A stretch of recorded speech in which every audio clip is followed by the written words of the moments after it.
Japhia Life. Beatmark recording artist. On a Beatmark track. Hey yo, Jay. Tell them what this love is all about. Dropping on them. Okay.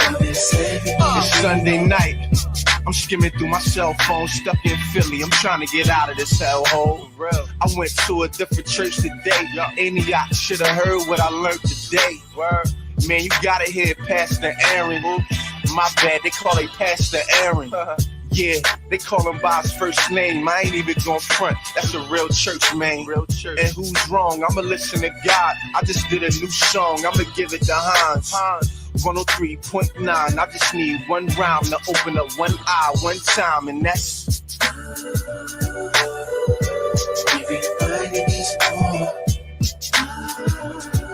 one rhyme to open up one eye one time, and that's that's right.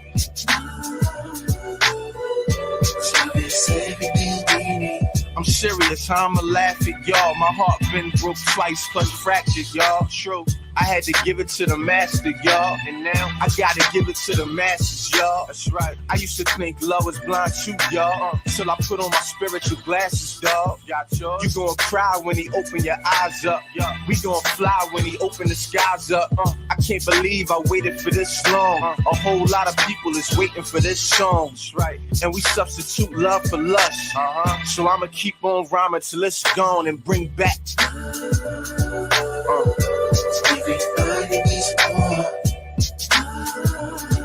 One rhyme to open up one eye one time, and that's right.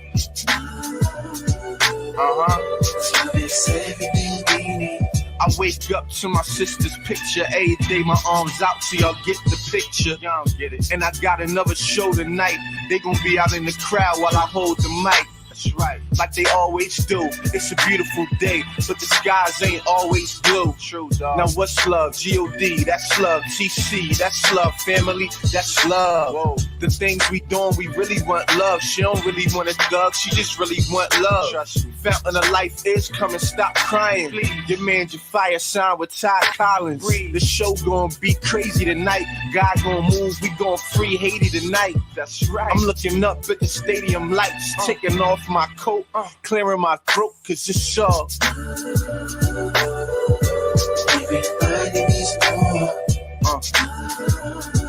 one rhyme to open up one eye one time, and that's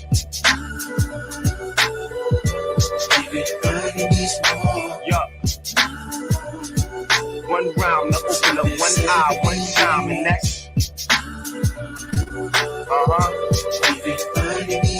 true.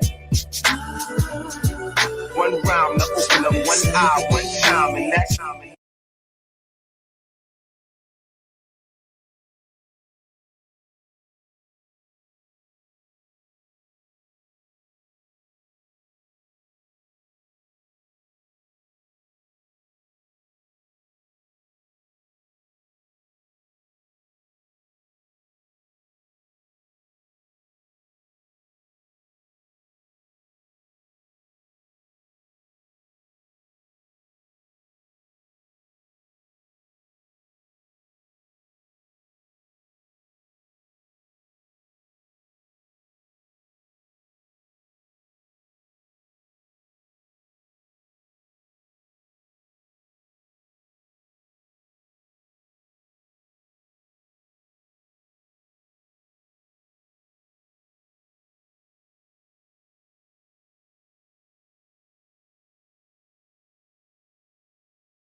Hey, what's going on, everybody? Chris Featherstone here with the Vision United podcast.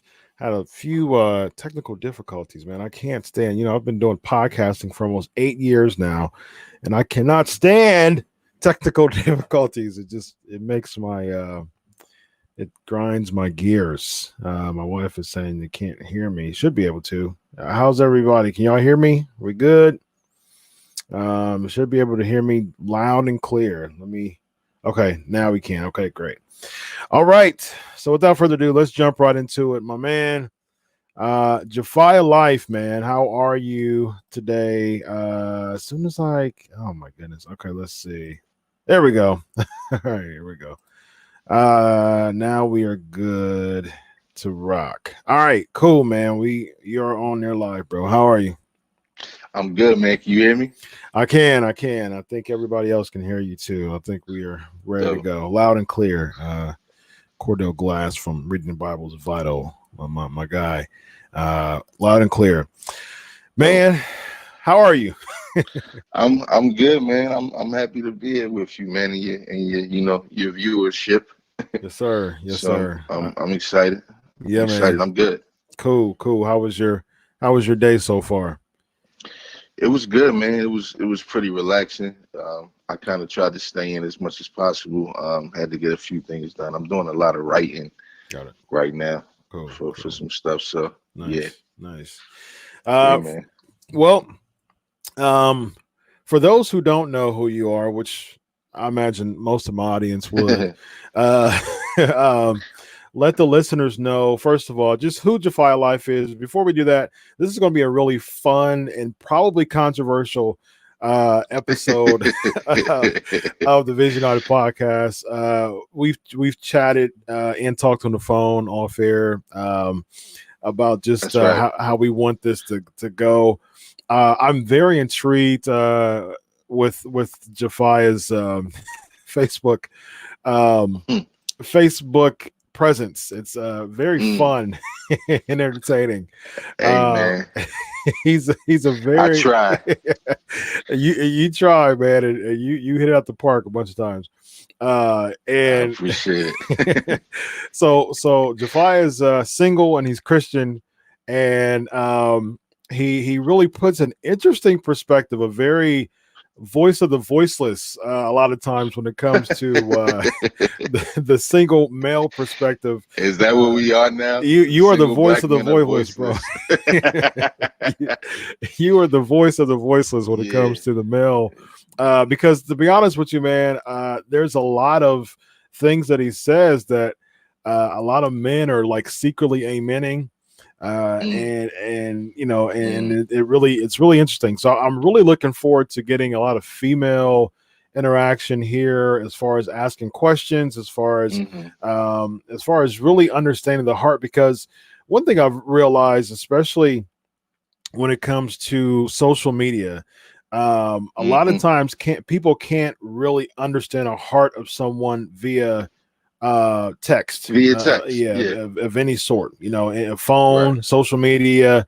You really can't understand the heart of someone, so you can literally go back and forth for comment after comment, and you see you see the thread being like 300 comments long, because it's Man. really a lot of people just trying to understand the other person's perspective. Now, a lot of Yeah. times you have people who are just way off the left and just trying to troll, and trying to be defiant and just contrarians. But at the same time, That's a fact. yeah, at the same time, I do That's a think it's fact. important to really understand a lot of what Japhia is saying, and we've talked on the Mm, phone. We had a lengthy conversation recently, a few weeks ago, on the phone. we did. So I and just a lot of things we just really hit on, and we agreed on. Yes. So I definitely wanted to give him this platform. Not that he needs it, but No, uh, I need it. but I'm humbly giving you this platform to chat about it, and again, uh, have it from a real time perspective, so people can really Yeah. understand your heart. And then if they still continue to troll and be contrarians after that, that's on them. So So be it. yeah, Yeah. so we'll I start mean, off I with who humbly you are, receive man. it. Yeah. Yeah. I mean, so Japhia Life, just a hip hop artist from Philadelphia.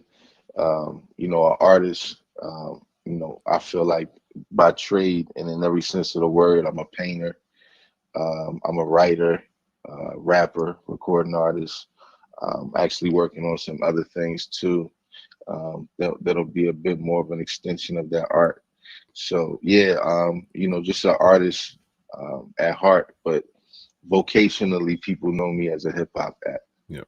Yep. Dope, man. Yeah. So we've had it's funny. This is another conversation that we'll have soon as far as not as far as Christian rap versus a Christian who raps. You know what I mean? That's an interesting conversation. Say it again. Say it again. Christian rap. There's a Christian rap and then there's a Christian who raps. So Okay, you're more you're more on the latter end of that. So absolutely. So an interesting thing that that's worth a conversation for another day. But this here is going to be fun. It should be fun. I sure hope so. Be fun. And this will be on Japhia's page as well. So all the people who commonly comment on his very VOV, call it VO, voice of the voiceless voice post. of the voiceless VOV. Wow.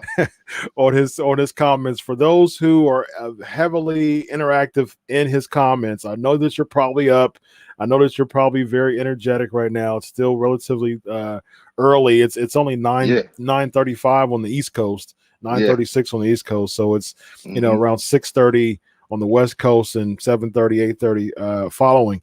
So you're up and you're ready to be interactive. So I implore you to be interactive in this podcast, to really bring out some questions for Japhia based on a lot of his posts, so we can really dig into and you can really, like, again, a real-time answer to really understand the heart of what he's trying to say. So finally, right? Finally, yeah. So when do you remember making those type of comments, and what really led you to really start posting about a male's perspective toward relationships, and really speaking up for men when it comes to really kind of highlighting and focusing some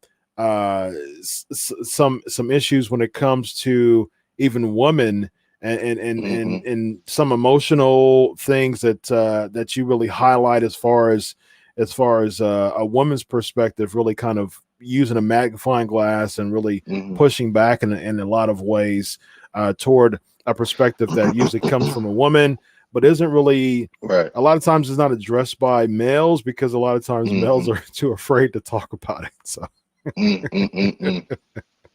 they're gonna whip us into submission sooner or later. Yeah, what led you to do that, man? You know what, man? Initially, I didn't realize that that's what was happening when I was doing that. Okay. Like it wasn't intentional. It was really just me thinking that that's what Facebook was for. Got it. To me, Facebook still is a platform that was started and was primarily used for college students. That's right. So I've never went to college, but I took that understanding as to mean that it was you could develop an intelligent audience, right? So that's why today, even now, Facebook is my favorite social media platform. Mine too. You know what I'm saying? So for those reasons, and but yeah, so when I would make certain statements like that, I just was expressing myself, and I felt like there was some things that needed to be said, but I never did it to cause controversy. I literally did it because I felt like I really felt that way. I was just trying to express myself. I didn't know that it would become a topic. I didn't know it was so controversial. And when I started seeing how controversial some of my statements were, it started opening my eyes to the fact that, oh, this is like something that either people are not familiar with hearing, either people don't want me to tell them, or both. Yeah. That's a good point. So yeah, so I started seeing some, just some things that I felt like were missing in certain conversations. I would see a lot of one-sided conversations coming from, a lot of our sisters, Mm-hmm. whether they be, single or what have you. And I felt like there was really no voice, of some speaking from a different perspective. Yep. Yep. I feel like a lot of times women were speaking for men. Mm. Mm. And I was saying, okay, well, let me be somebody who can give my opinion. Yep. And I thought that it would make for great conversation as opposed to great controversy. Mm. Yeah. You know, you know. That's a good So point.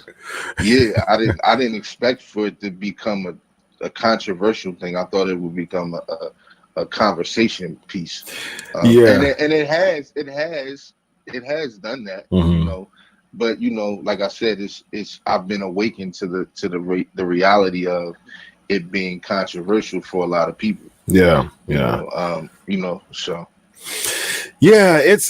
It's really interesting, man, and I'm glad that you said that, and I think it's a good point as far as like you seeing, like women speaking for men, when it comes to the topics that you were really presenting. yeah. And I think it's one of those things, man. One thing that I've noticed is that a lot of men, specifically Christian men, and even non-Christian men, they are they kind of mute themselves, and I Hmm. think we've gotten in such a male muted culture that Hmm. that unfortunately, a lot of our sisters are speaking from a male's perspective and not Hmm. really understanding the male's perspective before they Hmm. speak for it. It's Yeah. not, it's Yeah. not necessarily being a spokesperson based on what they said. It's being a spokesperson based on what you think that they may say. Right. And and I think that's why I appreciate, your post, and you just really opening up those subjects to speak from a male's perspective.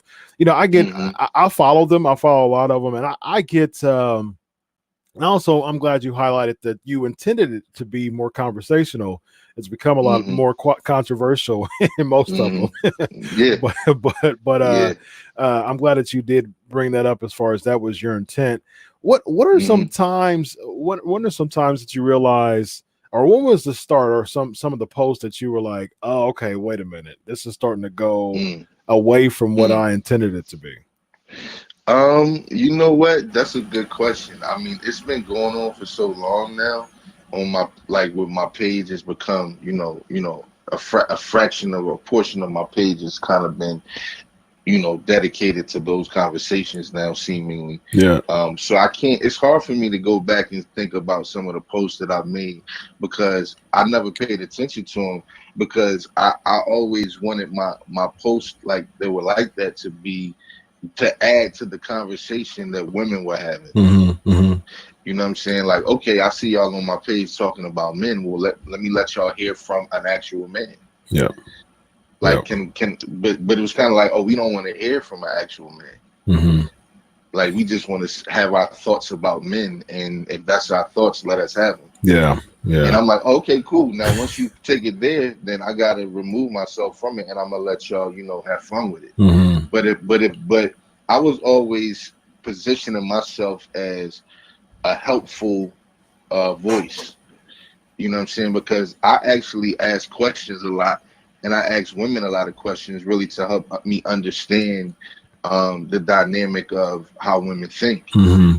And Mm-hmm. so I thought that me inserting myself in certain conversations would be as beneficial for them as they have been for me. Yeah. Yeah. So that's always been my agenda. But But didn't you know, really turn out to be that way to many of yeah, your unfortunately. yeah. What are some of the most just way off, skewed responses that you've gotten from our sisters when it comes to really addressing things from a male perspective that you can think off hand. Now, I'm going to read some statuses off. I was going to say you probably should read. Yeah, I'm going to read some of your posts for sure. We're going to dissect a few of your posts, and I definitely want for those who are listening right now, chime in, ask some questions, and we'll address some of the questions, males or females. We're talking about relationships from a single Christian man's perspective, and how he's a male voice to the voiceless, man, woman, Christian, whatever, married, single, whatever. Post your questions, and we'll dig into them. But just offhand, before I start getting into some specific posts, can you remember any ones in particular that you were just like, man, this is way off, and then you kind of fell into the rabbit hole? Well, I remember one in particular. I don't think that I fell into the rabbit hole, but I remember this one where this one woman said, you only speak this way because you don't have a woman and you can't get a woman. Oh man. As if to somehow say that, I could be controlled by anybody. If I was in a relationship, I wouldn't speak so freely. Wow. No, you're completely wrong. I say the things I say if I'm single or if I'm in a relationship. Yeah. And I think that's important too. I think that's important because I think from we're speaking from a Christian perspective. I think it's important just for men. I encourage men to have that open type of communication with, your spouses, and in relationships with your boyfriend. And I mean, what men have that with your girlfriends, and then women have that with their boyfriends. I encourage men to speak up and have those types of relationships, have those types of open lines of communication, because one thing I realize is that transparency and friendship and relationship is important when transparency is involved. Not only from a standpoint, a lot of times we think of transparency of, I got something to tell you.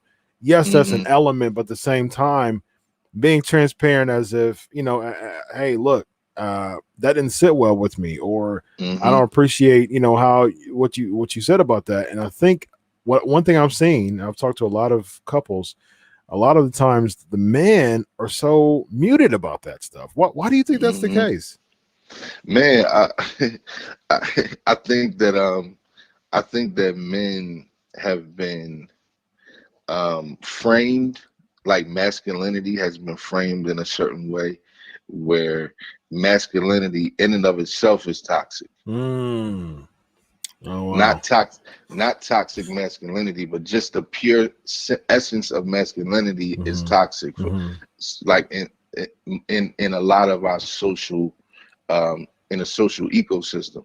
I feel like it's very, it's being frowned upon now, masculinity. Yeah. It's almost like an offense to be a man, like almost becoming an offense to be a masculine man. Wow. Very interesting, man. I think that's a really good point. All right, man, let's dive. I hope you got your snorkel. Let's go. Bro. I can hold my breath underwater. I should be good. All right, so here's the first post that I'm about to say. As a black man, I have felt far more hated by black women than I've ever felt hated by the white man. But we can't talk about that. Taken from a conversation with a friend. What was the point of the post? And we'll talk about some comments too. Yeah. Okay. So when I made that post, it was really from a conversation that I had with a female friend of mine, and when I said that to her, it was in the midst of, I forget what the actual topic was, but we spoke about that as well. And I remember her saying, she was like, that's really impactful. She said, she's a black woman. She said, I've never heard a man say that they felt like that. She said, but thinking about some things, I could actually see how some men could feel that way. Wow. And she said she was thankful that I said that to her, because, she was very receptive of it, actually.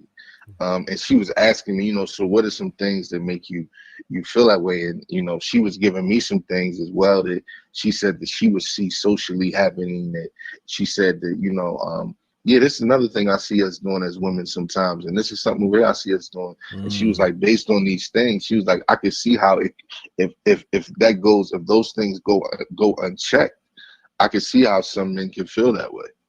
Wow. Yeah.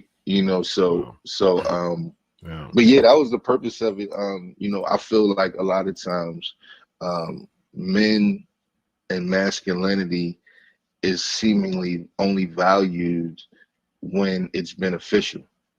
Yeah. Ooh. Yikes. You know what I'm saying? Like my dude Sean says right here, say that again.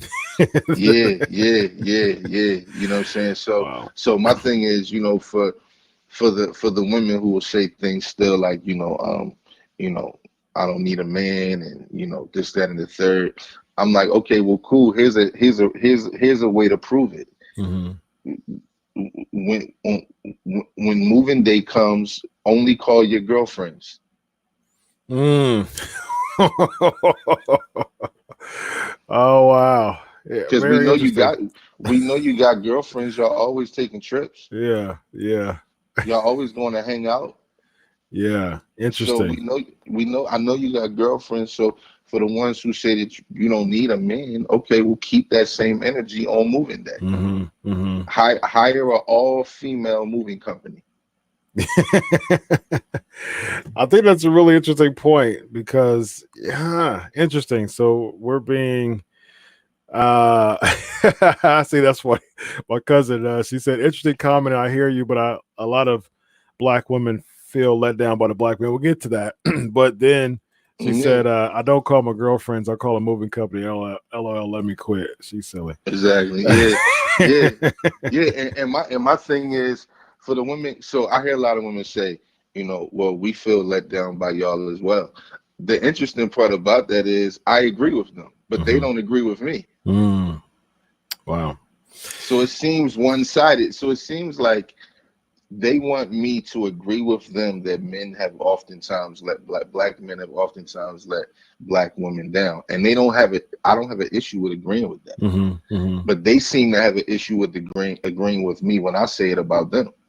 Interesting. So yeah, I can see that. So any females who are on here, let me know.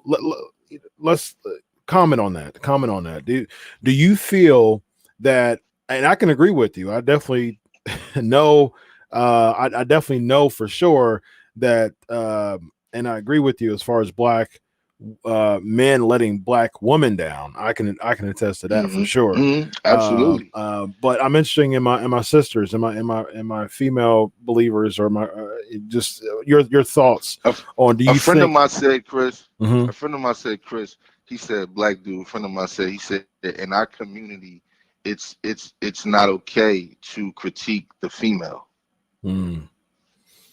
Like in our culture, in our community as black people, it's frowned upon to critique a woman. I've noticed that, unfortunately. I've noticed that. I'm really interested in getting. And their response would be, "Well, y'all do it anyway all the time." And my thing is, it doesn't matter if we do it; y'all don't receive it. Yeah, and I think the openness. I think the openness on both sides is where we can grow. Just from a community standpoint.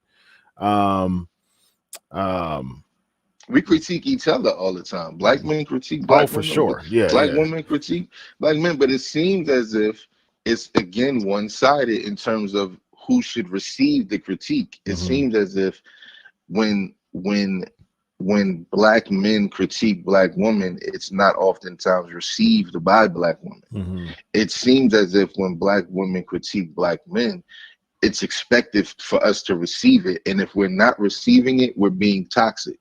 Yes. Yeah. We're viewed as being so. So my question to a lot of black women is, and women in general, but more specifically my sisters, we know that there's a such thing as toxic masculinity. My question is, there such thing as toxic femininity? Okay, that's a question. That's a question right now. Pose the question. Do you believe females who are on Because I've here heard women say no. I've heard them say no, that it can't. It's impossible really? for there to be a such thing. Yeah, they say Mm, it's impossible for it to be a such thing as um, toxic femininity, and I mm, feel like they couldn't be more wrong. interesting. Yeah, I've never heard that, but I think it's on. I think it's toxic. There, I think there's some toxicity on both ends. Really, Absolutely, and I think, absolutely. and again, I think that's where the growth comes in. I think the growth comes in where the men can say, "Hey, we can be toxic to you, sisters," and the ladies can say, "Hey, back at you." We both kind of put it on the table and say, "Hey, we are toxic to each other, and we need to embrace each other from a communal standpoint, to not." Be so divisive. I've seen, what I mean. Hmm. I've seen just such division. I mean, from a black men and women standpoint. So I'm interested in the ladies, as far as he kind of posed a question on deck right now, and your thoughts. I do see some comments on here, but I'm more looking for the kind of the openness of the black female to say, yes, we can be toxic, and fellas, this is the ways that we can be toxic, and we Hmm. want to help you understand why we do what we do, but we do what we do. I think that's where, Hmm. if you present that on the table, whatever comments we have, if you present that on the table, ladies, I think that's where kind of we open up the space for communication, just to do that. Because when it gets to the point of so much defense, what I mean? Like I think there's not enough openness that comes when there's so much defense going on. I mean, Hmm. I say Hmm. something, I gotta defend it. I think just kind of open yourself up and say, well, you know what? I think you make a good point. I haven't seen that personally, Hmm. but I'm Hmm. more open and willing to see why you said what you said. You know what I Hmm. mean? And Hmm. so, yeah, Hmm. what are your thoughts on that? Yeah, I mean, I feel like we were raised different though too though. Like I feel like as men and women, I feel like women were oftentimes raised in a fashion where, there's certain expectations. That's why I say like I feel like a lot of times we as men and women have false expectations when it Mm, comes to relationships and love. certainly. And I feel like a lot of times we try to protect women as they're like even children from like the world and from like even like reality Hmm. sometimes. Like it's like that's why so many women like have like this like fantasy in their head like growing up. Not all. I mean I'm just talking about even what some of my female friends have shared with me, like platonic women who like we're platonic friends. They've shared stuff with me like brother and sister. Hmm. You know what I'm saying? They're honest enough to share these things with me. And, even women in my family. So I think that a lot of times, we when it's time to be real about things, it's going to take two real people to actually have that conversation. That's good. Like if because it's like another thing I say too, it's like as our sisters can't tell us that they want us to as men to express our feelings and then get upset when we express them. Mm, that's interesting. Okay, open it up. Let's open it up. Andrell, my cousin says, can you explain your definition of toxic femininity? I'm glad you asked that question. Yeah, I mean, I think that there's different forms of it. I think that the whole well, one is one form of it can be, the framing of how men are often framed unrealistically. Hmm. You know what I'm saying in terms of society and the culture, and I think that the idea that I was saying earlier about how masculinity is being framed as toxic in and of itself, oftentimes by women. Hmm. That's toxic. Hmm. You know what I'm saying? Like telling men that you want them to express themselves to you, and then when they express themselves to you, you chastise them for it in different forms and fashions. That's toxic. Yeah. Yeah. That's forms of toxicity.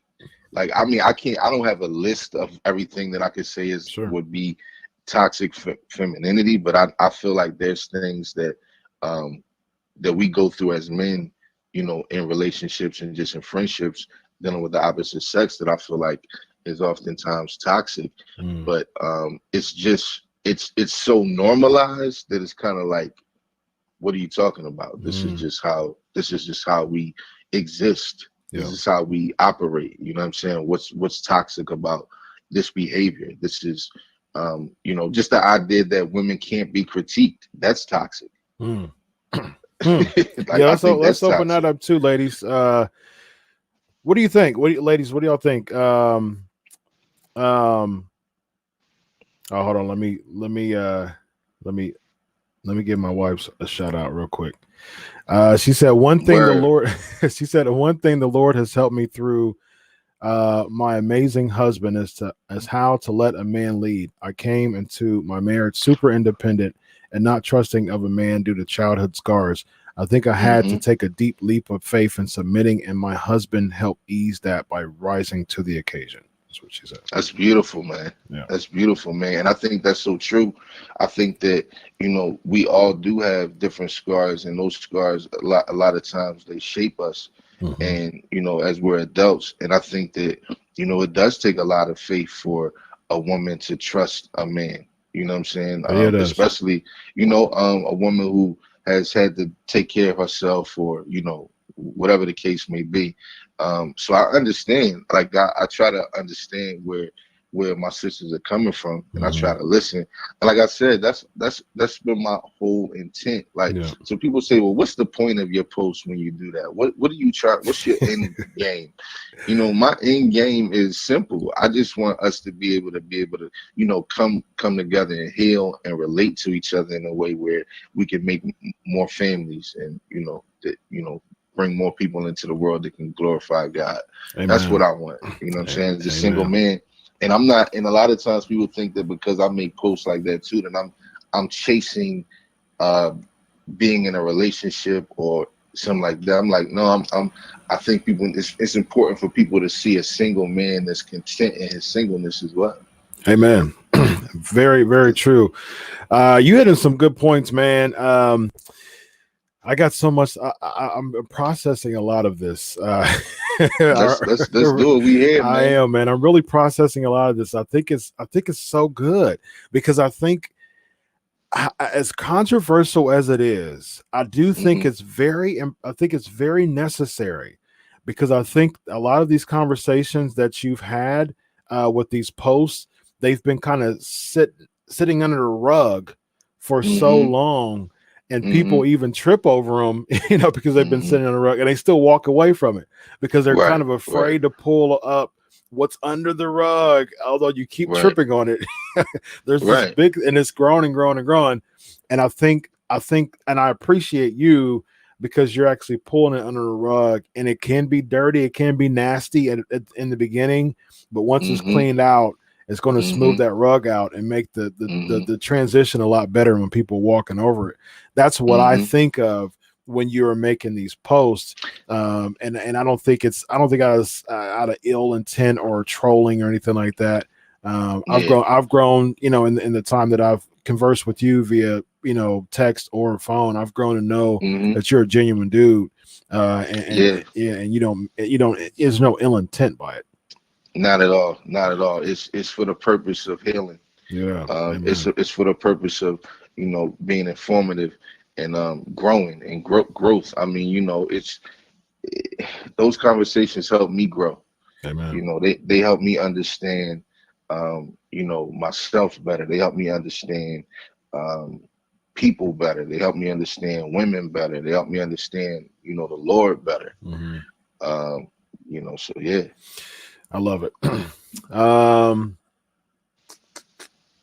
Phil is saying the roles have changed in modern secular customs, and the males are deeply in a constant state of adolescence. Common euphemisms, I guess. Go hang with my boys, calling their woman ma, crib. This is just not minority culture. Satanists attack the roles of male and female. We have failed as men to lead as God has ordained, and the females have had to try and pick up the slack. What are your thoughts on that? I think there's a lot of truth to that. Mhm. I think there's so much truth to that, man. I think that you know, a lot of men don't know what a man is. Mhm. You know, it's a lot of men who still think being a man is how many women you conquer. Man. You Oh, know, amen so to you know, that. you, Bruh, you said you something right know, there, man.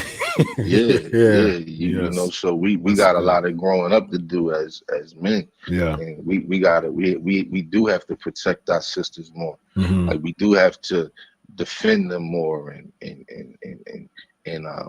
you know, praise them more. You know, like in terms of like them being Proverbs 31s. You know what For I'm sure. saying? For sure. You know, so Here's my yeah. pushback on the other side though, and I think that's why we're Mm-hmm. both here. I, Mm-hmm. I agree wholeheartedly, 100% as far as the role of the male.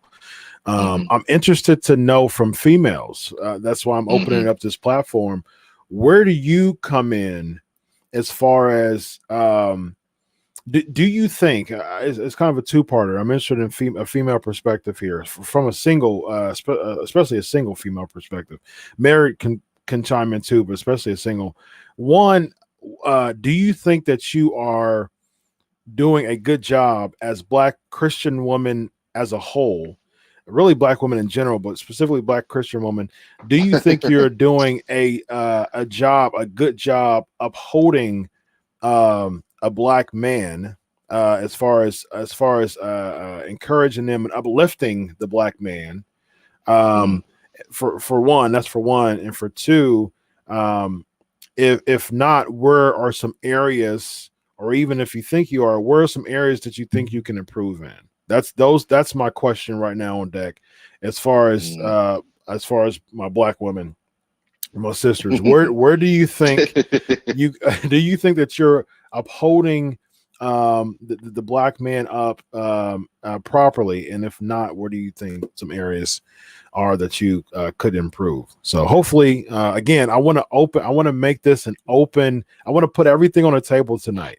I really want to Mm-hmm. plant a seed and really start a fire when it comes to bringing, killing that division and start being so defensive. Unfortunately, one thing I have noticed is that within your posts, a lot of our sisters are like super defensive of using your voice of the voiceless post to say, well, y'all Black men don't help me either. And it's like, Mm-hmm. man, that's not the point. Right, we right, know that.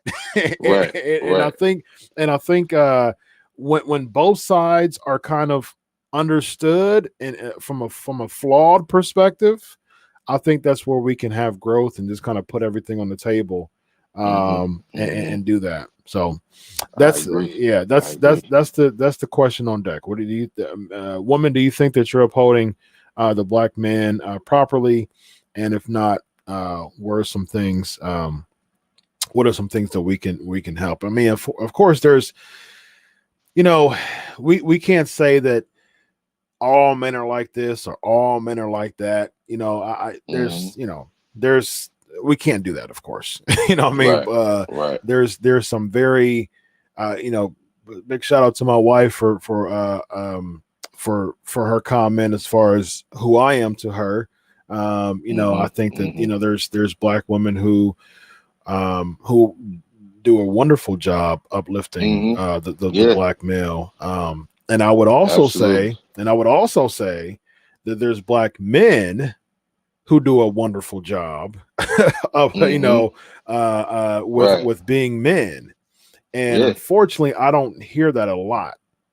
Yeah. I see on my timeline, what I see a lot of times on my timeline is just like the tearing down of like black men. I do, unfortunately, too. Yeah, You I know what I'm do. saying? And I know that there's probably specific men that they're referencing when they're doing that, but at the Mhm. same time, you know, it's much of what I see. Like I don't really see, and I'm not saying that I need to see a bunch of posts doing the opposite. Mhm. I'm not saying I need to see a bunch of posts from women, um, you know, bigging up black men. I'm just saying I just wish I saw less of the other side of the coin of them, Amen. like you know what I'm saying? Because at the end of the day, I mean, we gotta stand by and just watch that happen. Amen. Like we Absolutely. look ridiculous as a man coming at women in their posts. They're supposed with them tearing black men down. How do I look going into a post where a woman is tearing a black man down? It makes it even worse. It's like I'm asking to be attacked going Yes. into that post. Yes. Yes, You know what I'm indeed. saying? So, Yeah. but a man, you can see based on my post, as soon as a man makes one post that is challenging women, Hmm. it's a problem. Yeah. It's a And problem. yeah, and again, a lot of times and again, listen, I'm opening this platform for my sisters, to really speak out, because one thing, unfortunately, I've seen is that, you know, you challenge, kind of like a motif, or you challenge a kind of a worldview or framework, and then the unfortunately, what and I've seen a lot of your posts, the typical response, or a response that I've seen a lot, is, again, well, y'all do it too, So, and Mm-hmm. again, Mm-hmm. I do not like that type of response. I mean, you do it Right. too doesn't justify my Right. wrongdoing. It shouldn't, Right. And Right. I think that's where it becomes really political too, because we hear that a lot in politics too.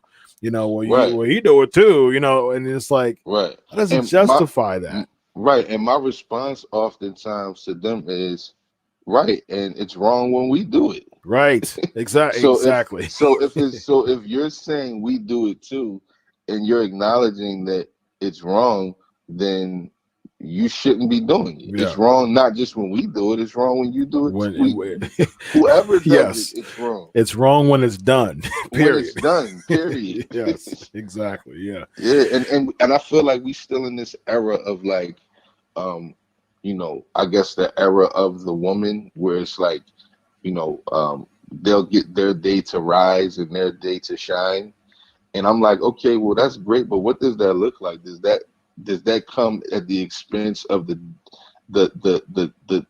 downing of black men? Mm. Do you have to rise? Do we have to go below for you to rise? Hmm. Hmm. At what expense does that come? Because oftentimes I see a lot of women talk about like equality, and from my personal observations, it doesn't seem as if they want equality. It seems like they actually want dominance. Mm. It's kind of like Yeah. revenge, like for revenge, basically, for like whatever they feel like women feel like they've been downtrodden by men. So now it's their time to try down on us. Mm. I was going to ask, why do you think that's the case as far as the dominance piece? Um, Um, just based on my observations, mhm. the things that I see when I hear women speak of equality, outside of like equality in the workplace, I hear them speak about equality, and it oftentimes sounds and looks like dominance and not equality. Mhm. Mhm. So it's just the framing of their equality doesn't sound like equality. Yeah. Yeah. That doesn't sound or like equality to me at all. That sounds like you want to dominate men now. Yeah. Unfortunately. Like you want control. Like and truth be told, like I'm not a person who even uses this term a lot, and but I do feel like there is a such thing as a Jezebel spirit.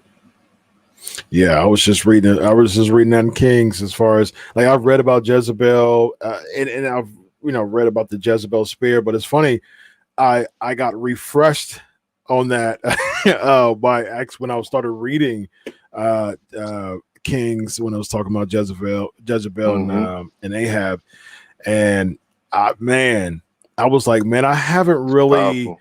dug into this term for a while, you know what I mean? But Mm-hmm. Mm-hmm. whoa, like, Yeah. when Yeah. I started reading that, I said, yeah, Yeah. that's a legit that's a legit thing. Like, cause Yeah. she, Look at wow, look at the relationship with Jezebel, between Jezebel and who was her husband? Ahab, who was it? Ahab, yeah. Yeah, yeah, yeah. Hmm. Him, and then the prophet. Was it the prophet Samuel?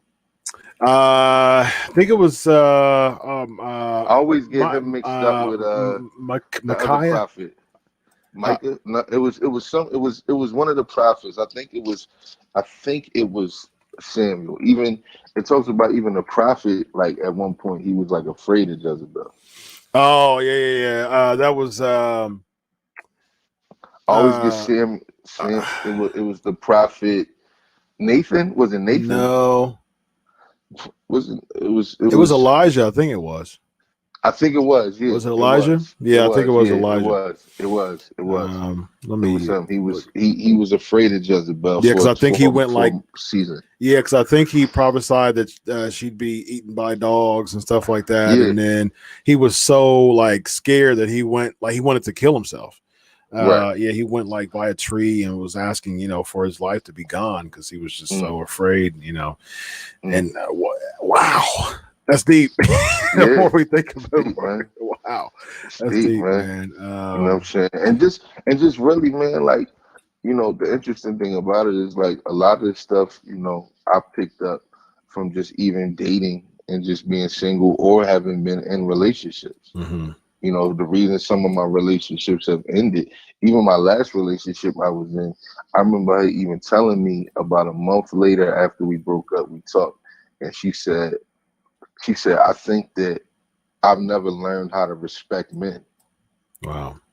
She said that, and I understood where she was coming from because, in her situation, how there's some women who they never had, and this situation affects different people different ways, but how some women, they never had their dad in their life. Mm-hmm. Well, she never even met her dad. Like she don't even know what he looked like. Wow. Like if he walked past her on the street, she wouldn't know it was him. She don't know if he's alive or dead. The only thing she knows about her dad, as far as how he looks, I think, is like her mom's prom pictures. Wow. So she that really affected her. You know what I'm saying? It left a really bad taste in her mouth towards men. And then her mom was very domineering. Mm-hmm. Her mom is like, she never really saw her mom maintain a relationship with a man for a long period of time, or watch her mom respect the man and vice versa, watch the man respect her mother. For sure. So she never really got to see that dynamic. And I come from a 2-parent home where my parents are still together, and my father's always respecting my mother, and my mother's always respecting my father. Mm-hmm. Yeah. So it's two completely different dynamics that we were coming from. And but me and her grew up in the same church together. Mm-hmm. Yeah. We knew each other since we were kids. Mm-hmm. So and she told me, she said, I'm learning how to respect a man. Wow.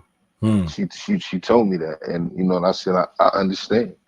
I understand, and I think that that's something that I'm still trying to figure out. Like, but then it goes back to even it speaks about, I think it speaks about that even in Genesis when it talks about how she will, what did it say about Eve, the dynamic between Eve and Adam and Eve, when it said, but he shall rule, your desire shall be unto him, but he shall rule over you. Over you, yeah. And I think a lot of theologians translate that to mean that she wanted to have dominance over him.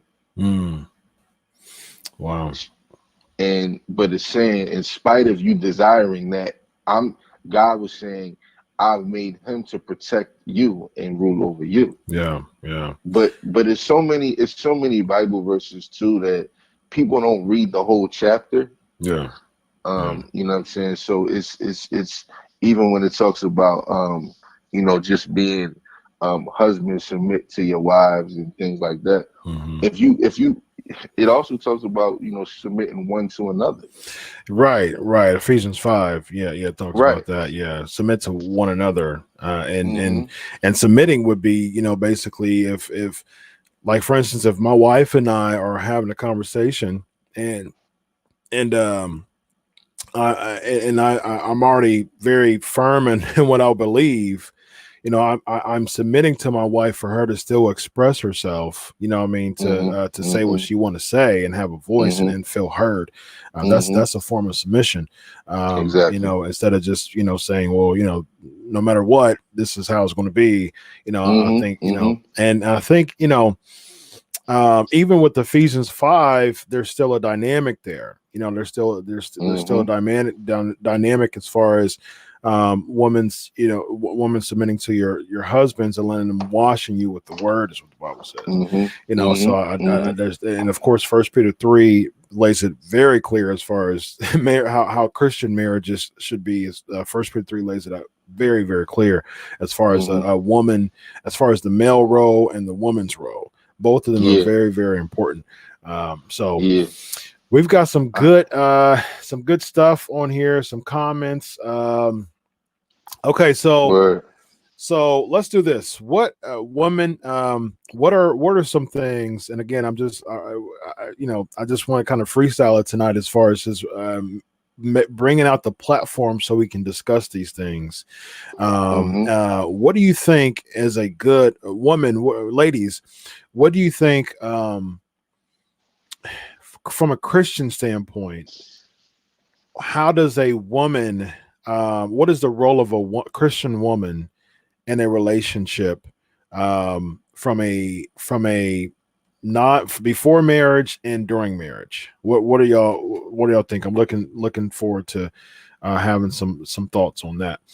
Another thing too, I was gonna say too, that's interesting you said that, because another thing I've noticed too is I see a lot of women saying how a man is supposed to be, but I never see women saying how a woman how they're supposed to be.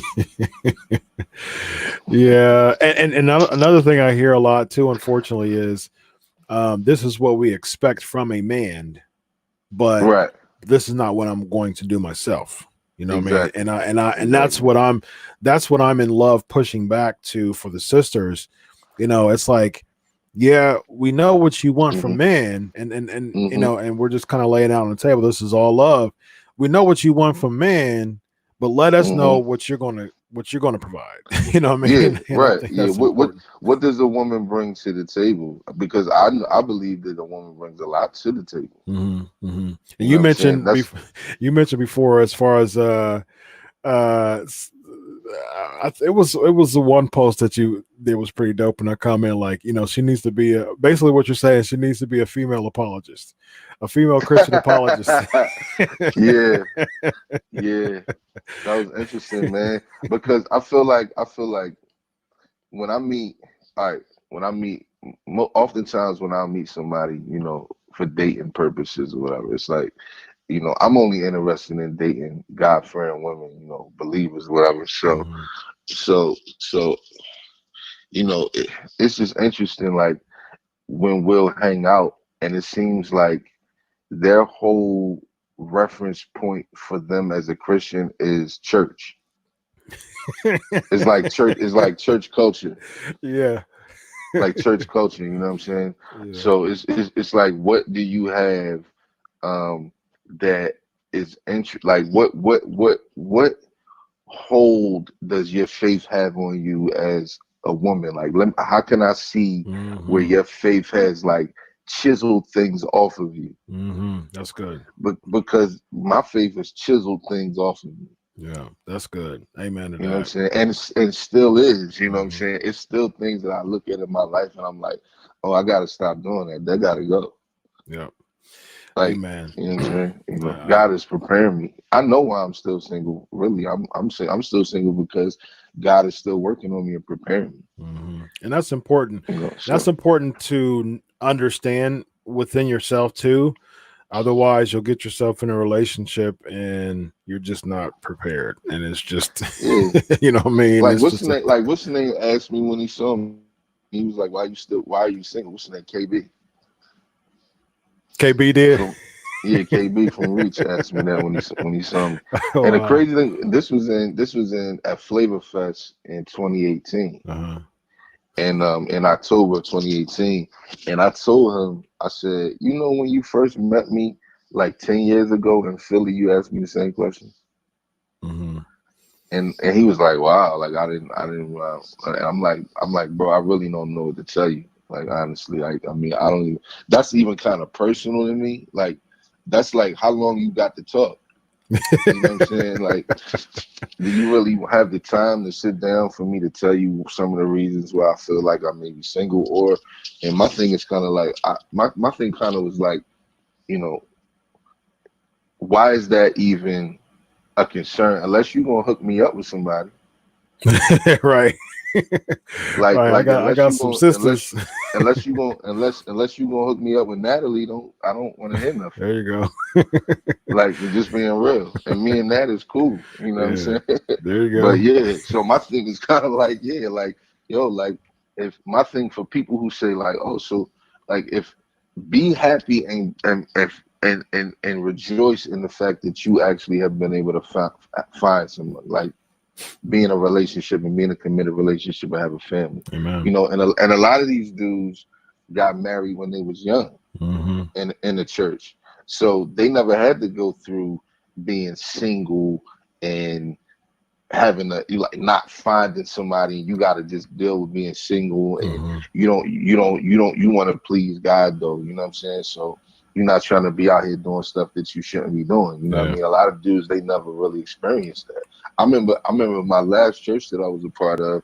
I was having a conversation with my pastor at the last church that I was a part of, and he's probably like um, 3 or 4 years older than me. And I was saying to him, you know, he had got married before he was even a believer. Mm-hmm. And I said, so you never know, you don't even know what it's like to have to be a Christian man and be single. Mm. Yeah. You've never been a single Christian man. Mm-hmm. Wow. You've only been a married Christian man. Mm-hmm. So I think that a lot of people, you know, they don't know what that experience is like Yeah. because they've never had to experience that. They never had to just, you know, they've never had to like go through the dating ringer. Mm-hmm. You know what I'm saying? So, Very interesting, man. So I got a comment here. And I yeah, I don't know if I agree with this in love, to be honest. If I need and to this is who said this? my cousin Andrew. If I need this Okay, is a female perspective.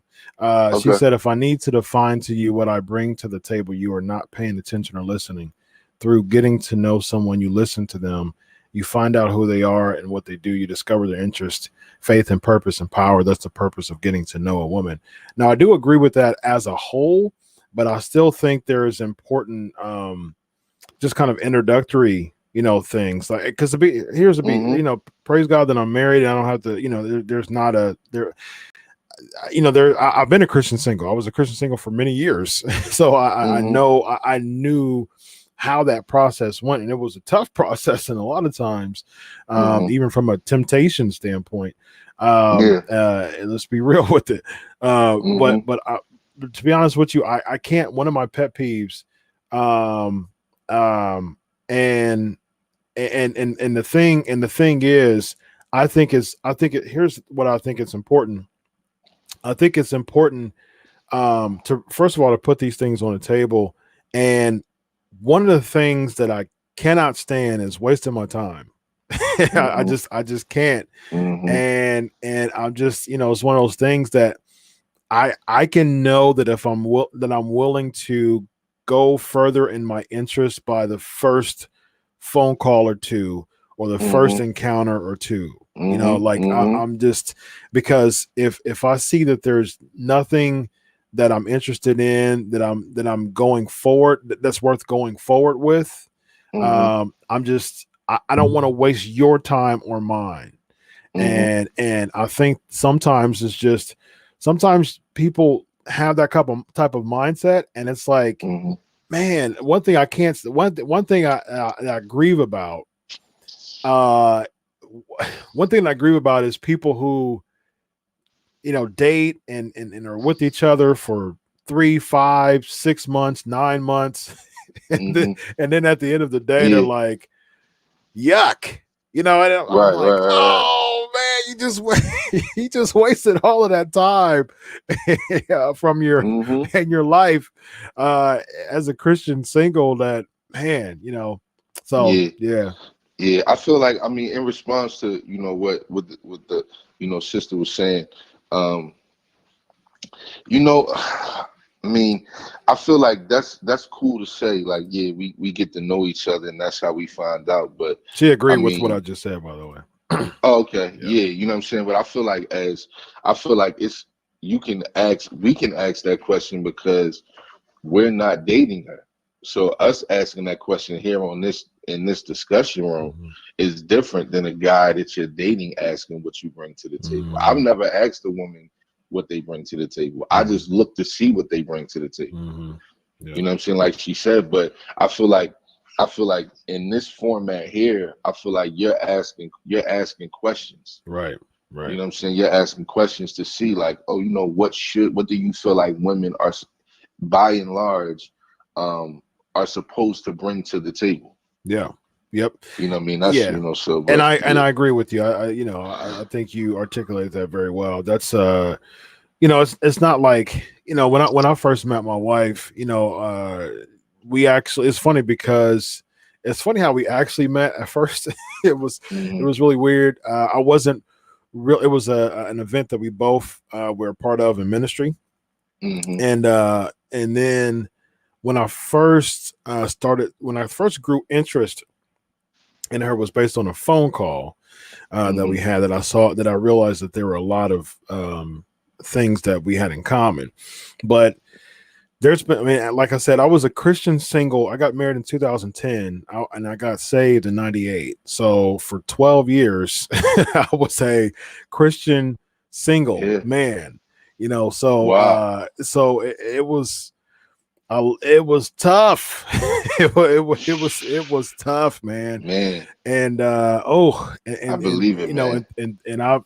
I kid you not, bro. And I'm sure you can attest to this too, as transparent as you want to be.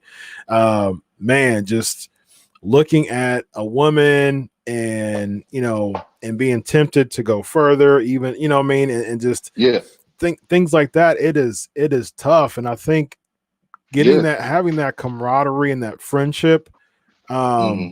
And I would even say this, ladies, single ladies, and I think we kind of talked about this before. That's why it's so important to get in your word, read your Bibles, That's a fact. keep each That's a other fact. accountable as friends, as a That's single a woman, fact. as a single Christian woman. Because, to be honest, my wife and I, thank God, this is all Hmm. glory to God. We didn't Hmm. slip sexually before we got married. Again, That's great, man. glory to God, Beautiful. Right, right. because That's beautiful, man. that has nothing to do with the glory to me. Because Hmm. there were Hmm. times that both of us were tempted on different times, but we were accountable to each other as Hmm. Christians to say Yeah. there's a time where I wanted to slip. She'd be like, Hmm. Hold on, I know it's tough. Let's not do it." Hmm. There was a time when she wanted to slip, and I was, that was the time when I was like, "No, we got to stop."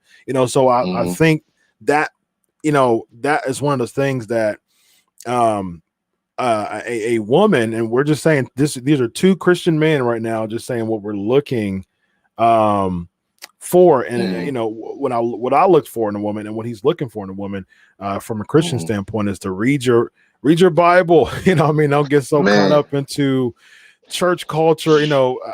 Again, I heavily embrace church. I'm a church goer. I'm a small group Hmm. coach at my church. Love Hmm. my church, but there's one thing. There's going to church, and then there's getting caught up in the church culture so Hmm. much that you revere your pastor, and you don't really read the Bible for yourself. You just kind of wait for Sundays.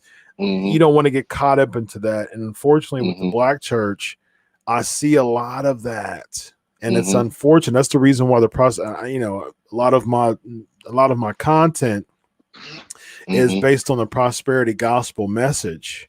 Hmm. And one of the Hmm. reasons why that message is becoming so big is because you have a lot of people who are getting heavily involved in their church without Hmm. reading their Bible, like Acts 17 Hmm. tells us to do. And Exactly. then you can just, you hear all the motivational speaking from the preacher and all that. You Right. get caught up in that church culture, man, and get all types of false stuff. So women, please read your Yeah. Bibles. Man, like I tell you, man, like in my dating, scenarios, with Christian women, um, I've been single for almost 3 years, probably 3 years now. I've been single, right? Mm-hmm. And I think in my dating encounters with Christian women, I think I may have met one woman in those 3 years that actually is into the Bible. Mm-hmm. Now, I've met all of them were into church. Mm-hmm. Yeah, of course Like they are. all of them, they all they into church. They love church. They love church like they love food. Now, from a single You know, man's perspective, let me hear your thoughts on that. What's the difference between a woman, a Christian woman in her Bible, who, like, from your observation, what you can see, what's the difference? the between a Bible, a book, biblically, a bibliocentric Christian woman and a hmm church cultured Christian woman. hmm Well, I think that oftentimes, the ones who are more so in the church culture, their Bible is legalism. Mm, okay, Like that's how they feel that they keep from doing things that are wrong. got it, They exercising legalism, got it. but that doesn't keep you. Yeah, That doesn't keep us. You know what I'm saying? So, that's good. um, when I see women who are into the scriptures, and they'll listen to sermons while they're in their car, they'll listen to podcasts that have to do with different, theologians and preachers that are breaking down certain scriptures. Mm-hmm. They seem to have a better panoramic view and a better understanding Mm-hmm. of the ecosystem of the Christian person, the Christian mind. Mm-hmm. You know what I'm saying? As Wow. opposed to just somebody who is just like, okay, well, this is what they do at church. That's how we supposed to be doing it. It's kind of Mm-hmm. like they take it at face value. It's like Mm-hmm. whatever's going on in church must be right, because if it wasn't, they wouldn't be doing it. Oh It gotta man, be right, and it's fun. It's fun. You could get dressed up. You could put on your shoes your that you Sunday best. your Sunday best that you love to get fly. Put your makeup on. Put your suit on. You know what I'm saying? Do all what you got to do, and but it's no real engagement. Like it's hard for me to engage with a lot of sisters that are Christian, because when we hang out and we talk about our faith, they're just talking about church. Mm. I'm not talking about church. We can talk about church too, Mm-hmm. and I often will talk about that, but my lead-ins are not church and things that are happening in church in terms of Mm-hmm. my faith. I'm Mm-hmm. talking about real encounters that I've had. Amen.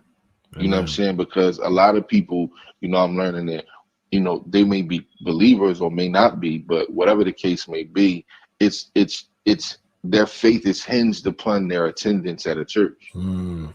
Wow. So my thing is like, okay, so what's gonna happen if all like it's illegal to go to church in America? Wow. That's an interesting point. Wow.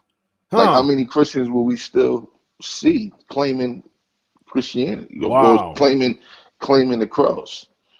That's Like, deep how right many there, people, bro. male and female? Yeah. Yeah. Yeah. Yeah. Wow. Like, so it's kind of like it's more so like something that's like custom, and it reminds us of the old times. It reminds people of grandma. Mm-hmm. Because grandma used to take them to church all the time. And, Mm-hmm. it's a social thing. They see their friends there that they grew up with in church. And it's like, it's fun. They get to sing songs. They get to, put on heels. We get Mm-hmm. to put on, suits and ties, and, Yeah. give, and the whole concept of like, there's people who really still believe that dressing up on Sunday is giving God your best. Yeah. That Wow. like but a particular type of dress though, like Mm-hmm. suit and tie, skirt and heels, that's giving God your best, as opposed like what determines my best in terms of material, because I got stuff in my closet that costs more than my suits cost. Mm-hmm. Mm. So what is the you are we talking about my best is what costs the most in my closet? Like how do we define best in terms of That's a clothes? good point. Because my sneakers cost more than my shoes. Yeah. Yeah. Huh. Interesting. Man,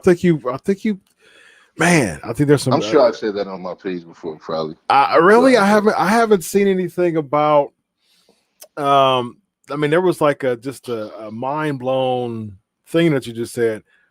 Wonder if church became illegal in America, like in China, like it is in certain other countries. yeah, yeah, You know what I'm huh? saying? You know, like Wow, it's like what, you know, what if, I don't know, like what if your church burns down? right? Yeah. Like, Wonder if your you know, pastor was caught in some scandal or something. You know? yeah, it's and most because most people, because I have people I communicate with just based on through Facebook that I've spoke to on the phone that they follow me or whatever, and they're like atheists, or it's people who used to be Christian that are atheists now. Mm, And I talk to them on the phone, and a lot of times they, I try to get to the root of what made them leave the faith, hmm. just out of curiosity. And a lot of times, it's always the failure of someone else in the church community. Wow. It's like, you know, this pastor did this, so I'm not Christian anymore now. Right. Yeah. I see that too from a theological standpoint that because like I do a lot of research within the prosperity gospel because I was in that movement for nearly 9 years. And Okay. I've seen people say that I'm not a Christian anymore because I was a part of this type of church and they Hmm. said this, and this, and if you think this way and speak this into existence, it'll Hmm. come, and then it didn't Hmm. come, and because of Hmm. that totally withdrew my faith and trust in Yeah, God. It but you made know me what would leave. cure? But you know what would fix a lot of that? What's Them that? reading their Bibles. Exactly. Exactly. Them reading their Yeah. Bibles, because the stuff they teaching them, a lot of stuff they teaching them, you know, when it comes to finances Hmm. in the prosperity gospel, that's causing a lot of people to leave the faith too, because it's building these expectations. The whole dynamic of giving in a lot of these churches is based on receiving. That's right. Yeah. It's a And give and that, receive. Yeah. yeah, a lot of people don't even know that tithing and offering are not the same thing. That's right. That's Like, correct.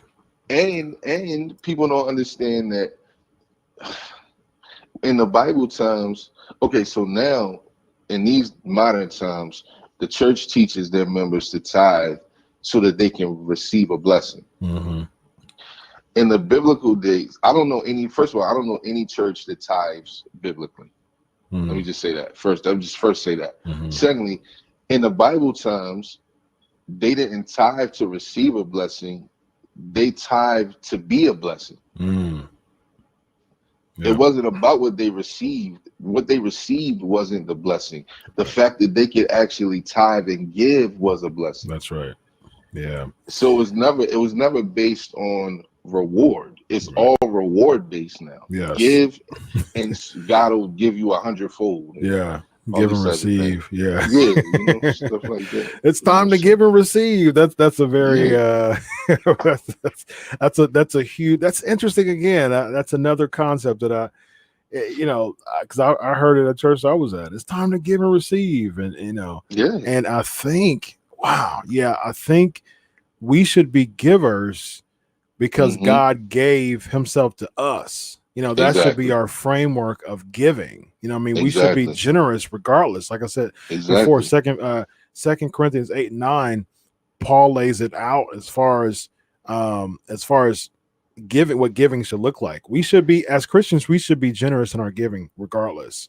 But It's this but absolutely. at the same time, we Absolutely. shouldn't give from a standpoint of saying that I'm going to receive 100-fold for Hmm. this seed and all that. It's Hmm. like, look, if there's someone who's an orphan, from Hmm. overseas, and I wanted to cut a check from them, you know, Hmm.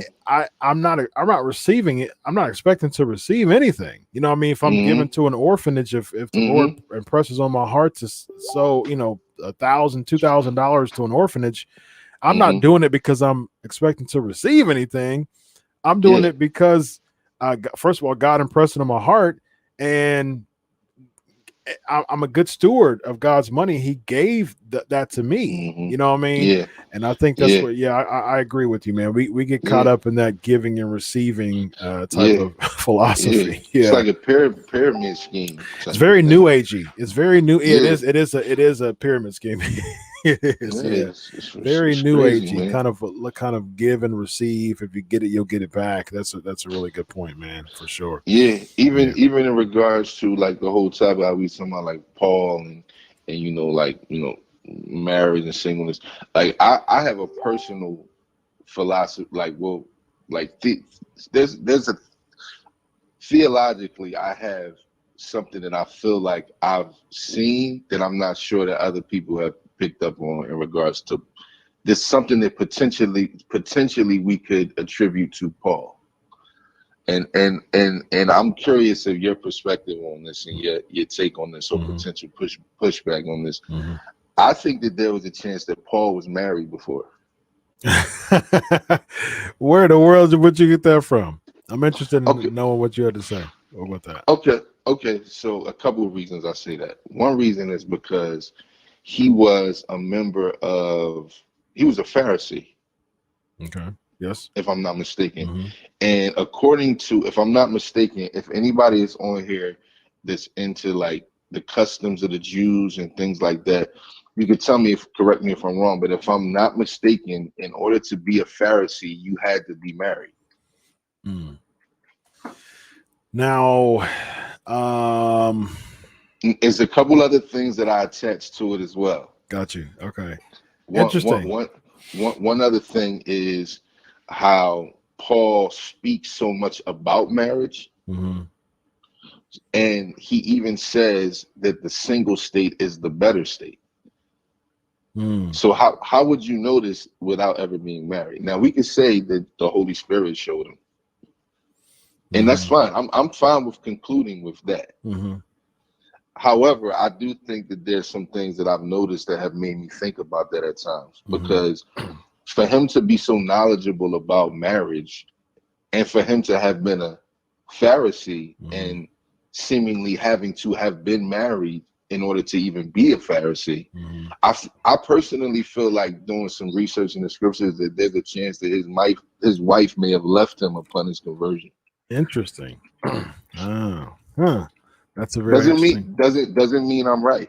Yeah. It doesn't mean I'm right. It's just some things that I feel like I've kind of paid attention to that made me think that could be a potential scenario. My dude Larry, he is into like Hebrew customs and stuff like that. He said in order to qualify as a rabbi and a Pharisee, he would have been married. So yeah, that's what I'm saying. And so, but I think that people think the idea of Paul having potentially have been married is like would take something away from him as a apostle. I don't know why. I think it actually would make things make more sense to me of why he was so knowledgeable about marriage. Yeah. Versus singleness. Yeah. Because as a single man, I can't tell you which is the better state because I've never been married. Interesting. I can tell you that the scriptures say that, and Paul said that, but I can't tell you based on my personal experience. Yeah, there are some from what I've dug before. There was like the 1 Corinthians 7 is what you're referring to. I think in like verse 8 or something like that, he talks about widows and some of the things that I've dug into before said that he could have been a widow. So he could have been a widower. Yeah. Okay. Got it. Yeah. So that could have been the case too. Yeah. It's just interesting that Paul is viewed as a single man who never was married, but he speaks so much about marriage. He talks about how the single state is a better state. He talks about, then him being a Pharisee, you had to be married to be a Pharisee. Like, it's just so many things that I think people overlook because we put apostles in these pristine, picturesque frames. Like, for him to even have that type of human contact of having a wife, we almost look at that as like it would bring him down as like an apostle. Interesting. Very interesting. Yeah. but I think it's something that's an observation that I think a lot of people have looked over that could be a potential scenario. Yeah. I think regardless of singleness or non-singleness, I agree that it wouldn't take any thing away, you know, regardless of either way, you know, all scripture is theanustas, you know, God inspired. So regardless of what his personal, you know, journey was, you know, before his Acts 9 conversion, you know what I mean? And that's true, because essentially, because a lot of times we don't know that. We don't really know Paul's life that much before his conversion. Before the Acts 9, you know, when he was Saul, he was persecuting, you know, Christians, you know, Stephen, you know, people like that, and then the Acts 9 conversion, that would have been interesting. So, interesting, man. Cool. Cool, man. Any other posts? Any other thing we need to put out on the table? Anything I need to clear up? Yeah, that's good. Anything else we need to put on the table real quick, guys? Let's anything else we need to put on the table real quick, because I really think me a female apologist too. Yeah, man. Hey, look, he's in Philly. He loves the women who read the Bible. Yes. I think that will help them understand my thinking a lot better if they read their Bible. They will understand why I position myself in certain manners. Yeah, that's dope. A lot better. Yeah, that's dope. If they did. All right, y'all, real quick, last chance. Ladies, any ladies on here? Any thoughts, any Q&A real quick? Ladies or guys, real quick, Q&A before we hop off of here real quick. Thoughts on just relationships, and see Eva's on here. One of my YouTube subs. Actually, for y'all, go to youtube.com /Chris, www.youtube.com/Chris Featherstone, and check that out. Go sub to my my channel on YouTube. I do see that I like to give shout outs to people who sub if I'm live on the channel. So shout out to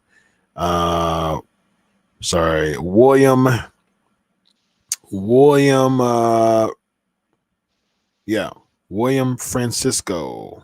Shout out to you, man. Shout out to you, man. Yeah, so good stuff. Appreciate you. All right. Anything else, guys? We're about to hop off here. Any questions?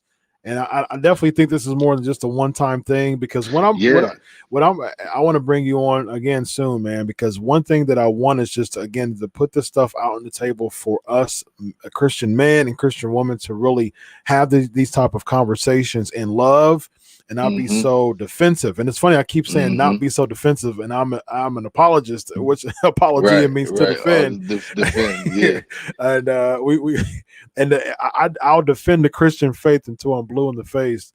But you know, there's a difference between defending a hard and firm truth of the gospel and the Christian faith, as opposed to defending your personal opinion about a topic that isn't necessarily scripturally based. And I think that's one of those things that is worth putting on the table. What's your opinion? What's my opinion? You know, there's no need to, you know, to be hostile about it. And I think once we take the hostility away and just really address these things from a Christian standpoint, both men and both women. And I will agree with you, Japhia, that we see through media, we see through social media that the female in general has had a big voice of what female wants and what they want from a man. But one thing that I'm interested in is females. What can you like? What can you say for those who always say, this is what I want from a man, this is what a man should do for me? What are you willing to say of what I would do, you know, for a man? You know what I mean? Because I've never heard that. I've never heard a woman even express what they believe women should bring to the table. I only hear them talking about what they believe men should bring to the table. And I think that's really, I think that's a very important thing to address. Christian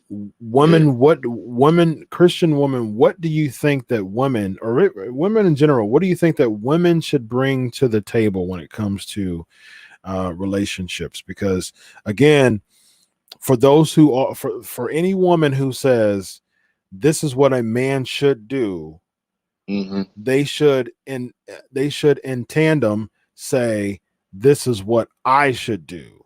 You know, and I would even say that from the other side too. This is what for every man that says, well, this is what a woman should do. You know, a woman should do this for me and do that for me.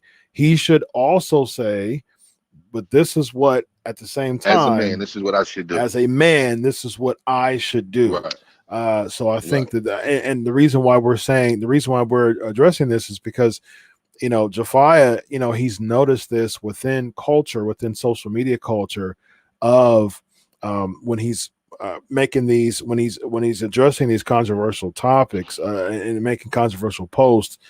A lot of what he sees isn't really an open-minded response and willing to ask questions and try to find out the why solutions behind he posted it, or try to find the solutions. Right. Exactly. But it's more of a vitriolic, hostile, super duper, you know, defensive vantage point that comes from the jump. And I've seen a lot of his threads. What really sparking me to follow his threads is because I simply posted. I think your posts are hilarious.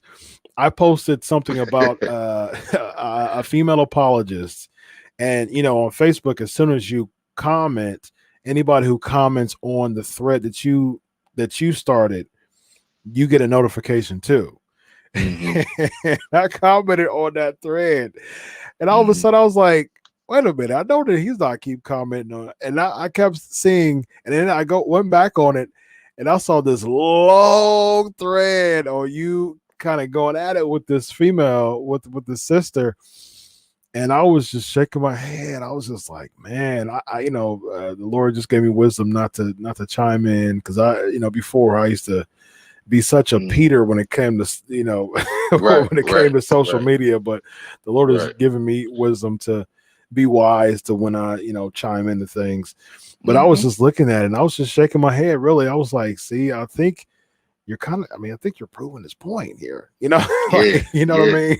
I think, and I would just encourage the woman before we hop off here, ladies.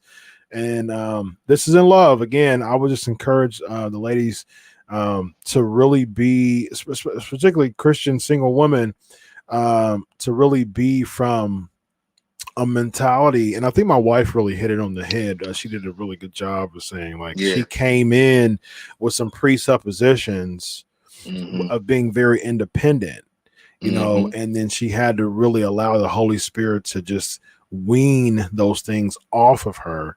And I appreciate that, because a lot of people won't even admit that much, you know. So they'll just keep going and you know, and being hostile and things like that. And I don't think that creates a space for conversation and ultimately a space for growth in this space. I think there should be an opportunity for growth in this space, and I think it should be Christian man, Christian woman have an opportunity to really you know, to really talk about these things and grow. So my hope, bro, is that next time I have you on, man, we'll have a woman of God, a single woman of God, come on the show too, and we can just chop it up, man. This is I think this is really stage one of something that is, I pray that it's going to grow, that we you know, that can cause some unity more, and cause relationships to be easier to find, you know, and allowing Christian women to look at your statuses and find the genuineness in it, and realize that, like, okay, well, if this is something from a Christian men's perspective that is an issue to you from what you observe and what you've experienced, if it's an issue, you shouldn't automatically take it with, well, you guys do it too, or defending or trying to just minimize what you said. You know, that just kind of that's very counterproductive. So what are your final thoughts, my friend? Man, I mean, I just think that at the end of the day that, um, I personally want us as a community to heal. I want us to be able to try to, lend a, helping hand, a listening ear to each other, so we can get back on the right track. I wish that, as Christians, singles, I wish that, the scriptures was the defining factor Mm-hmm. for us more as opposed to church culture. Mm-hmm. Because I think that's been the main disconnect with me being single and dating. Mm-hmm. That I'm coming from a perspective in my conversations of things that are biblical, and a lot of times they may be coming from they may be pulling from a space that's more church culture based, Mm-hmm. and a lot of church culture doesn't align with scripture. Yeah, that's good. So that's where the disconnect is a lot of times coming from. Yeah. That aside, my other reasons for, I guess, being single are just some things that I need to continue to allow the Lord to work on in me. Yeah. Because I definitely don't want to make it seem like the reason I'm single is because of We all all the flaw. women's. Of all the flaws of our sisters. Yeah. Yeah, no, I have a lot of issues that God is dealing with me on. Mm-hmm. Even going into this new year, that I feel like He's kind of chiseling off of me. Mm-hmm. So, that's my whole thing is, just more of an adherence to what God says in the scriptures, as opposed to just what, taking things for face value and Yeah, kind of living our lives based on church culture. for sure. I Amen. think that would change a lot of things. Yep. Amen. Plug yourself, bro. Where can people find you on social media and all that good stuff? Any projects coming out? Any Yeah. Grammy Award winning? What you got going on, Yeah. man? So you can catch me. Everything is at Japhia Life, JAPHIALIFE. You can check out all my music on all digital platforms, Spotify, Apple Music, Tidal, whatever apps you listen to, iHeart Music. I got a new project coming out. Are you familiar with my first project that I would put out? Is it the Page of Page, Life? page, yeah. So I'm actually working on part two Okay. Dope. right Dope. now. So I'm doing that. Dope. And I have another side project that I'm doing. This actually, I think it'll be another big favorite. Excuse me, because um, I did this project before as well, but it was just a mixtape. And now we're actually doing the actual album for that too. So Nice. and I'm getting into my executive producer bag. I got a couple new artists that I'm actually getting ready to executive Okay. produce. All right. I'm actually starting a new label, starting a podcast. Nice. I'm actually writing a play. Wow. Working on a short film. Mhm. Got a lot of stuff going on. I've been really studying film, Nice. Mhm. heavy, foreign film, world cinema, stuff like that. So I'm really getting ready to go into a lot of things that are more like, um, you know, film based and TV based as well. I got a relationship with some people over at WHYY, Mhm. and PBS.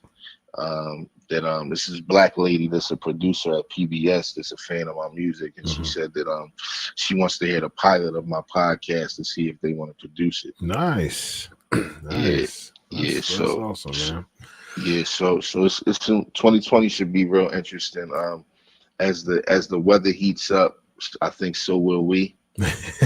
In terms of the music, so I'm Yeah. excited about getting some new music out that'll express my thoughts, my current thoughts on today. Mhm. So Yeah. it should be dope. Dope. Dope. My brother, it's been a pleasure, man. I was looking forward to this conversation, and Me too, man. yeah. What do you think? What do you think? So, what do you think based on just this small part of the big picture within this conversation? Man, I think it was helpful. It was Mhm. beneficial. I think this should be a part two, Yeah, yeah, for sure. yeah. We can break down some stuff. I'm actually trying to do some things that like really, I want to actually have like a panel discussion Hmm. on the topic.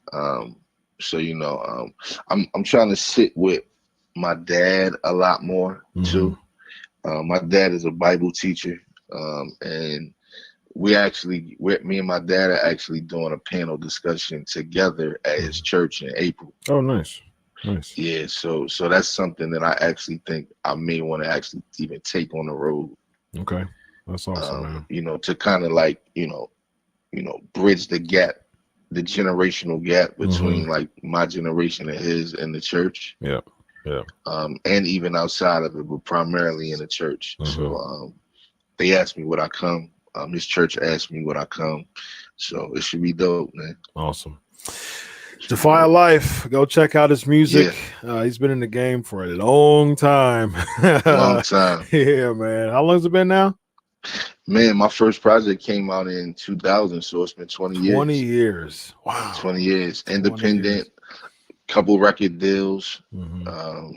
Just it's been an interesting ride, and I feel like it's time now for me to start introducing the next Japhia Life to the game. Nice. Awesome. So I got a couple artists from around the country that I'm really interested in. They've been hit me in my inbox and my DM that I think I'm ready to start introducing now going into 2020. Nice. Everybody, it's been a pleasure. I appreciate all the interaction on the show.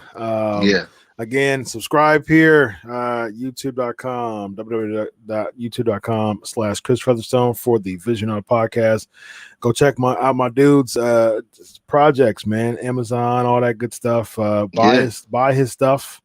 Buy it. Buy it. Whatever you got to do. Yeah, buy it preferably. Yeah. Man, I'm looking forward to a part 2, man. We need to keep digging into this. And, we only been on here less than 2 hours. So I was expecting not to only get a portion of it done within these 2 hours. So I'm looking forward to a part 2 so we can keep digging further. So again, we can, just, from a community standpoint, just have this conversation and keep digging, and whatever wounds, whatever roots that needs to be uprooted, look, that's what I want to do. I'm a certified life coach and soon to be doctor in psychology, man. So, so allow God to use me to be in this space to really talk and dig some stuff out that needs to be uprooted. So our sisters, so our beautiful sisters will understand more things from a male's perspective when it comes to relationships, man. So absolutely. Amen. So I hope you were blessed by this, everybody. And thanks, Japhia, man. Have a good night, my brother. You too, man. Thank you, bro. Thank y'all. Yeah, peace.